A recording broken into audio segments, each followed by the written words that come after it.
Big boss ಮನೆಯಲ್ಲಿ famous ಆದಂತ ಕಾವ್ಯ ಅವರು ಹುಟ್ಟುಹಬ್ಬವನ್ನ ಸಕ್ಕತ್ತಾಗಿ ಆಚರಣೆ ಮಾಡಿದ್ದಾರೆ. ಜೊತೆಗೆ ಸೂಪರ್ ಆಗಿರುವಂತ ಗುಡ್ ನ್ಯೂಸ್ ಅನ್ನು ಸಹ ನೀಡಿದ್ದಾರೆ. ಅದುವೇ ಸಿನಿಮಾದಲ್ಲಿ ನಡೆಸ್ತಾ ಇದ್ದಾರೆ ಕಾವ್ಯಗೆ ಸಿನಿಮಾ ಅವಕಾಶ ಸಿಕ್ಕಿದೆ. ಜನರು ಕೂಡ ನೋಡಿ ಖುಷಿ ಪಟ್ಟಿದ್ದಾರೆ. ಇನ್ನು ಹಲವಾರು ಅಭಿಮಾನಿಗಳು ಕಾವ್ಯ ಅವರನ್ನ ಮೀಟ್ ಮಾಡಿದ್ದಾರೆ. ಮನೆ ಹತ್ರನೇ ಹೋಗಿ ಕೇಕ್ ಅನ್ನ ಕಟ್ ಮಾಡಿಸಿದ್ದಾರೆ. ಕಾವ್ಯ ಸಿನಿಮಾವನ್ನ ಜನರು ಕೂಡ ನೋಡ್ಬೋದು. ನೆಕ್ಸ್ಟ್ ಕೊತ್ತಲವಾಡಿ ಸಿನಿಮಾ ಅಂತ ಮಾಡಿರ್ತಾರೆ. ಅದಾದ ಬಳಿಕ ಈಗ ಬಿಗ್ ಬಾಸ್ಗೆ ಹೋಗಿ ಬಂದ್ಮೇಲೆ ಆಫರ್ ಸಿಗ್ತಾ ಇದೆ. ಜಾಹೀರಾತಿನ ಜೊತೆಗೆ ಸಿನಿಮಾ ನಟಿಯಾಗಿ ಕಾಣಿಸ್ಕೊಳ್ಳೋಕೆ ತಯಾರಿಯನ್ನು ಸಹ ಮಾಡ್ಕೋತಾ ಇದ್ದಾರೆ. ನಿಜವಾಗ್ಲೂ ಕೂಡ ಸೂಪರ್ ಅನ್ಬೋದು. ಈ ಕಡೆ ಒಂದು ಕಡೆ ಗಿಲ್ಲಿ ನಟ ಅವರು ಜಿಮ್ ಸ್ಟಾರ್ಟ್ ಮಾಡಿದ್ದಾರೆ, ವರ್ಕೌಟ್. ಯಾಕಂದ್ರೆ ಸಿನಿಮಾ ಶೂಟಿಂಗ್ ಅಂತೆಲ್ಲ ಚೆನ್ನಾಗಿ ಬಾಡಿ ಬರಬೇಕಲ್ಲ, ಸೊ ಜಿಮ್ ಸ್ಟಾರ್ಟ್ ಮಾಡಿದ್ದಾರೆ, ಡಯಟ್ ಸ್ಟಾರ್ಟ್ ಮಾಡಿದ್ದಾರೆ. ಈ ಕಡೆ ಕಾವ್ಯ ಅವರು ಕೂಡ ಅಷ್ಟೇ ಸಿನಿಮಾ ಶೂಟಿಂಗ್ ಅಂತ ಅವರು ಕೂಡ ಓಡಾಡೋಕೆ ಶುರು ಮಾಡಿದ್ದಾರೆ.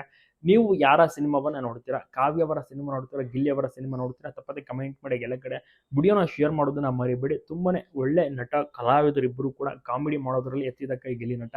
ಇನ್ನ ನಟಿ ಕಾವ್ಯ ಅವರ ಬಗ್ಗೆ ಹೇಳೋದು ಬೇಕಿಲ್ಲ, ಅವರು ಕೂಡ ತುಂಬಾ ಚೆನ್ನಾಗಿರುವಂತ ನಟಿ. ಸಿನಿಮಾದಲ್ಲಿ ಈಗಾಗಲೇ ಒಂದು ಸತಿ ನಟಿಸಿದ್ದಾರೆ. ಈಗ ಎರಡನೇ ಸಿನಿಮಾ ಆಫರ್ ಸಿಕ್ಕಿದೆ, ಸೊ ಅದರಲ್ಲೂ ಕೂಡ ಮಿಂಚೋಕೆ ರೆಡಿ ಆಗಿದ್ದಾರೆ.